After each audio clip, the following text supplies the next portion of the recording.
Um, what makes us able to live large in God's eyes in this world?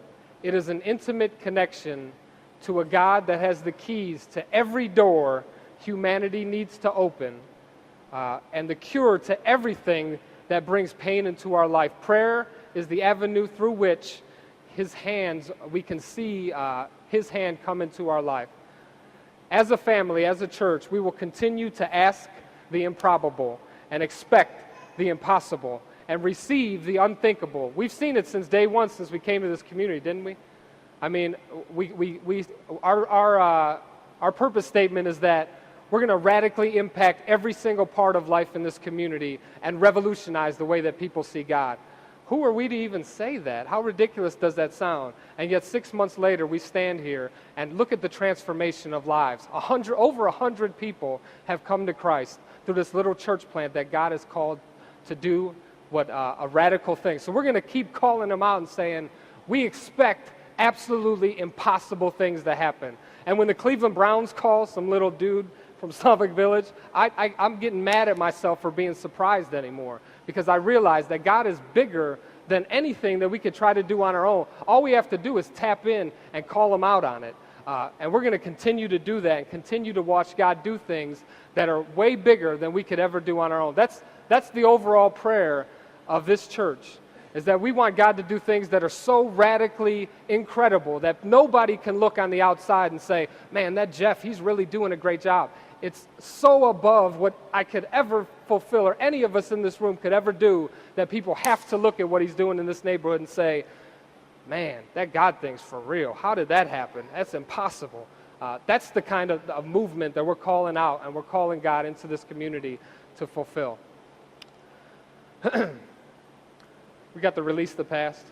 Inside of your programs, when it comes down to it, we need to be able to apply these things to our life, or else it's useless. Again, we could do all the good things in the world. If we're not connecting you to a God who will radically transform your heart and your life, what's the point?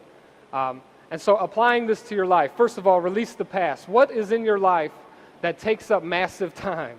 We need to take the trash out. Or else, let's just stop doing let's stop playing the game. Anything I love, I will give my time to, period.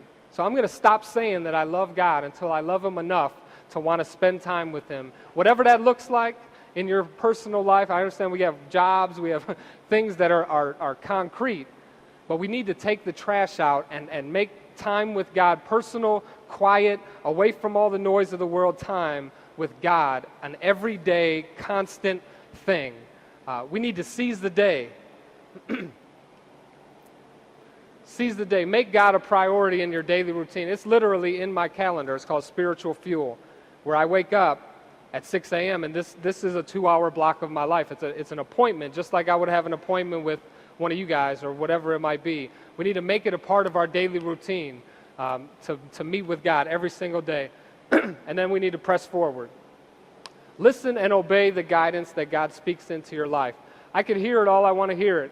And praying to God sometimes is real dangerous, because you'll pray things and then God will bring it to the table. I'm praying for this woman to find a car. She needs a job. The car is the only thing keeping it from her. I'm praying, and a month later, it's like, dude, why are you still praying for this woman a car when you could give her a car?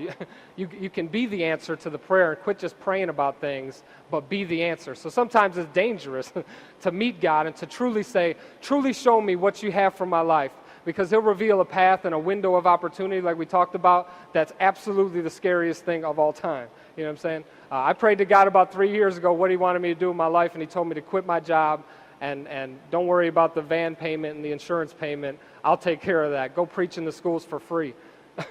So sometimes we don't want to hear the answer to that prayer. But whatever it is God speaks into your life in those moments when you are in prayer, whatever it is, I don't care how scary it is, we have to dive through that in order to live large in God's eyes.